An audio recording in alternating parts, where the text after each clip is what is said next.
G'day, Mark Woods here for Audio Technology Magazine. Today we're in beautiful downtown Harcourt in central Victoria at Studio U. Owner Matt Underwood has invited us in for the day to have a listen to some DPA drum mics. My old mate Jerry Speiser from Men at Work along to play drums, and we're going to see what happens.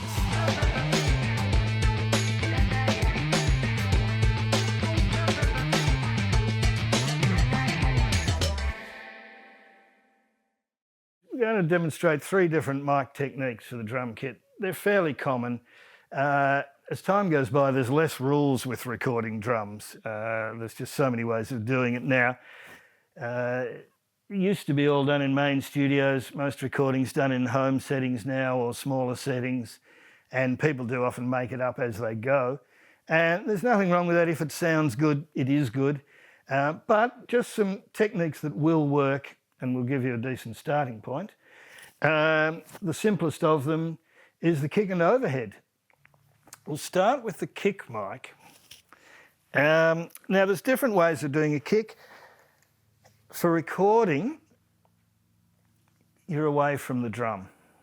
For live, you're into the drum. That's a fairly consistent rule. If it's a live show, you'll have one here. They stick them in the little hole if there is one. They have a plate mic inside the kick for that sort of really clicky attack. That's fine. Recording, you really are better to be off the drum and in the middle. You need the space for the sound to develop. You get the full bottom end. In the centre of the drum, you really are getting the doof. You're really getting the bottom end, the deep, lowest part of the sound. If you get close to it, you'll get it clicky. You'll hear just one part of the sound. You tend not to get the whole roundness of the kick drum. The point about the DPA mic is it's an extremely high quality small diaphragm condenser somewhere down inside that largish head. Very accurate, very fast. Beautiful off-axis response. It gives you a very, very complete natural sound. And even if you're a little way off the drum, it doesn't sound like that. I've been using this thing live, using it recording, and people just warm to it. Like, I've not had anyone who has not been impressed by it instantly as a kick drum mic, which is, I often get people try mics and they're polite. They go, yes, they like it or whatever, but that one has just had a universal appeal. We'll then move to the overhead. Overheads, again, there's a little bit of personal choice involved. On a vibe level, I think the idea of having it somewhere just above the drummer's head makes sense, because that way you're hearing sort of what he's hearing. You don't want him to hit it, so somewhere around there, they'd have to really be flailing backwards to hit the mic. That's pretty good, and that's a very complete view of the kit. That's a nice starting point. Just put the mics up, no EQ, especially mics like this that have an extreme reach, an extremely high quality off-axis response. The room, the spill of the drums around the room, everything comes back into mics with a good axis response, sounding good. If you stick a 58 up there and have a listen to it, you'll soon hear the difference. On axis will be trashy, but sort of vaguely all right. The off-axis sounds will be all over the place and not desirable. Right, we're going to have a listen to the first take, which is just this simple kick and overhead technique. Let her rip, Matt. Ripping.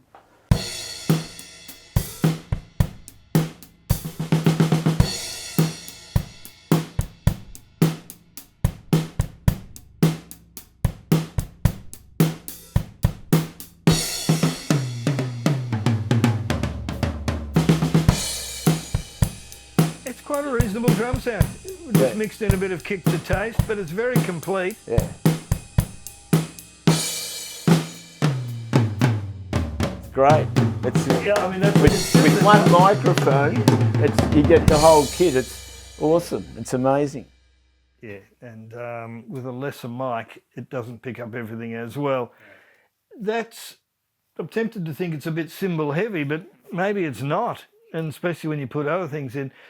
This is the reach of these mics, this single technique. It's the bottom end of the oomph of the skin drums that you were likely to miss if there is anything missing.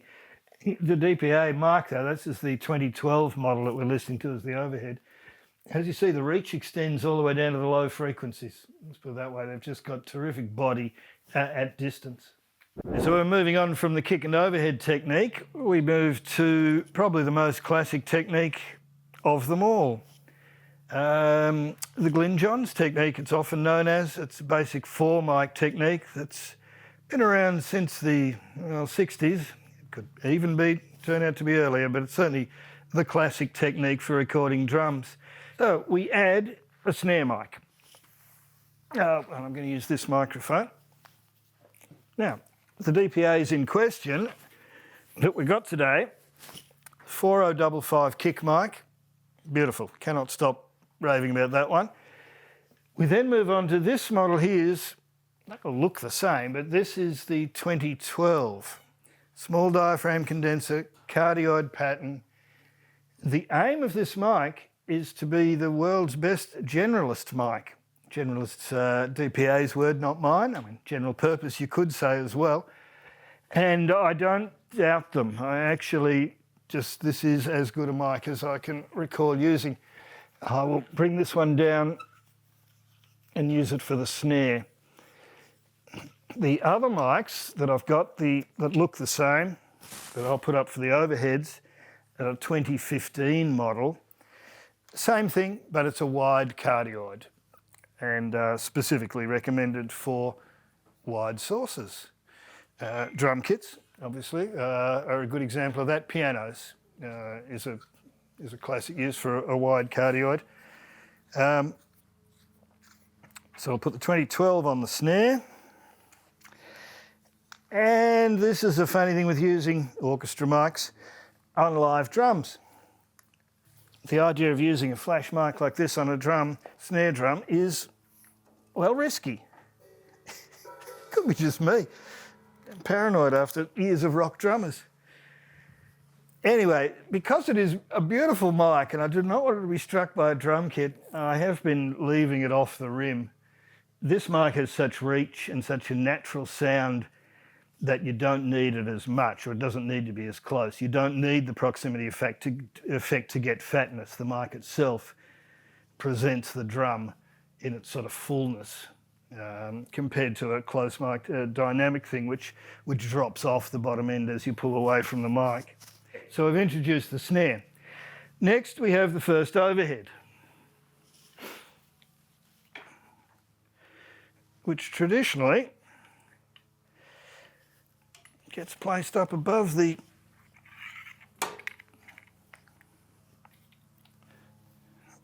kit.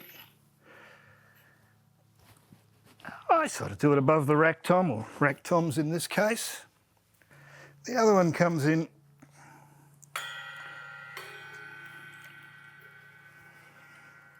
and it's traditionally placed about 6 inches off the floor tom, slightly above it, pointing back across the kit. A technique that was probably invented by accident. Because I don't know if you would, maybe just by trial and error or something, but on the face of it, it is a slightly unusual looking thing. Now, the trick to making this technique work, and it does really, is you kind of get equidistant, the mic to the snare. See, I'm doing it in a fairly simple manner. You see this one's over here. This depends a bit on the way they've got the kit set up. It can vary. See, this one wants to go more. This one I can bring down, but you're sort of going to increase my ratio. I'm going to get more cymbals and less sort of toms if I bring it down too low. Right, and there you go. You get that equidistant from the snare. That positioning looks pretty good. And that is your basic Glyn Johns technique. It is surprising what a complete picture this gives you of the kit. You pan these left and right, and it's really a nice view of the kit. So this is the Glyn Johns technique. This is the 4-mic technique. Kick, snare, 2 overheads. Overheads are pan. But an equidistant from the snare. One of them up above the ride, the other one down just off the floor tom. Yeah, that seems really weird to me. because you look at it, it does instinctively seems odd. You know, you got one right down near the floor top, and the other one's sort of way up above. Anyway. Let's have a listen.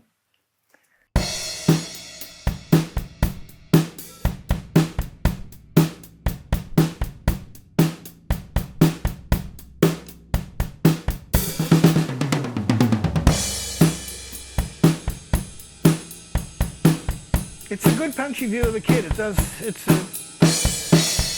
ballsier than the single overhead and thing. Oh yeah, definitely. Great. Yeah, well, that's the sound of rock. That mic technique. And that panning is quite effective. Yeah, with that. That's and again the panning's almost a little counterintuitive, but it works. If I mic things up separately, I often end up with the floor tom in the middle, whereas here it ends up. Sort of on that channel close to the overhead, close to the floor head, ends up being panned. No, terrific, no worries. I especially like the sound of the snare in that one. Okay, I didn't Even really though it could have been a notice touch louder, but it's still, anyway, the snare is mighty with that mic. Can I hear it again? Just because I was just want to zero in on the hi-hat as well. Yes, because there's no mic that close to it. That's right. Sometimes I add a hi-hat, but again, with these mics, I wouldn't.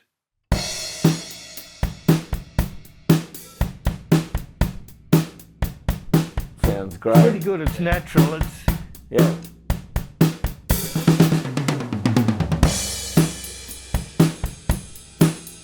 You hear everything. It's incredible. and it's a good...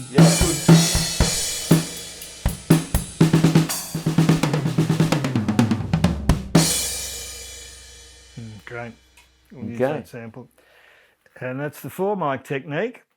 The third drum technique that I'm going to use is more traditional, 80s anyway, multi-mic technique. The kit comes with 7 mics, which does influence how I've been miking the kit.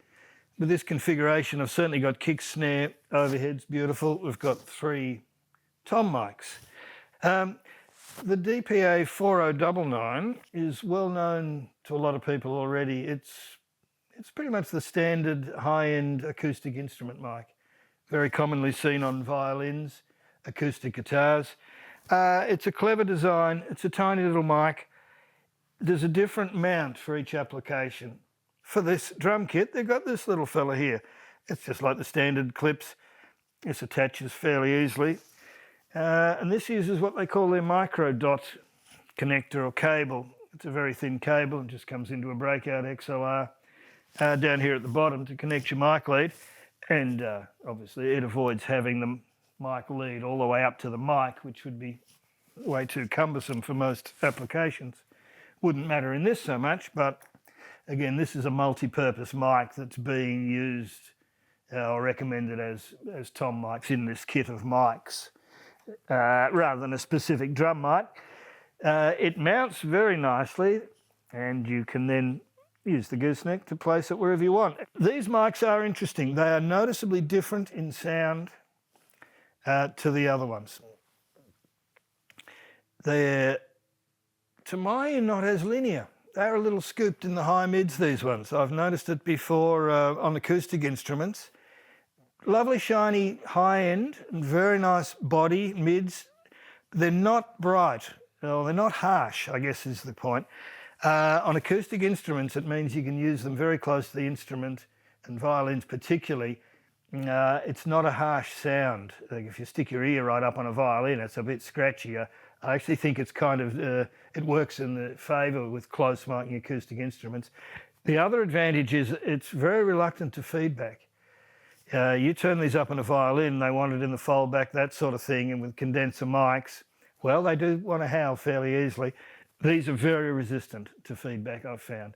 Overheads.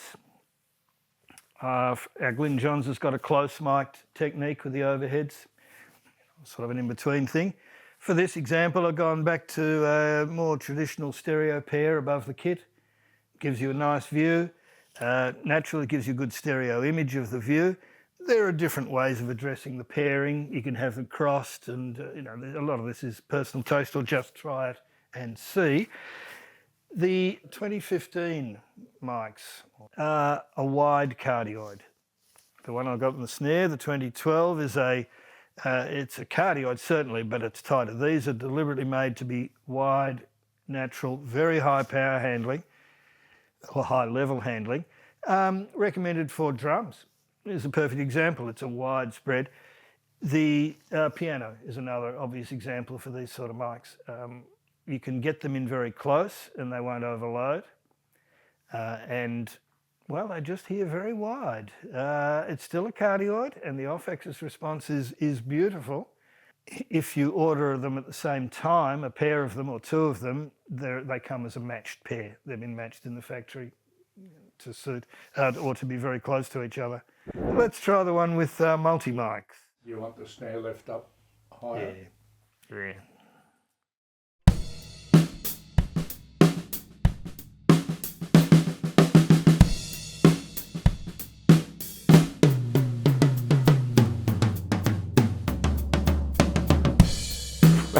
They're not bad, I love the toms. Yeah. Sounds pretty amazing, really.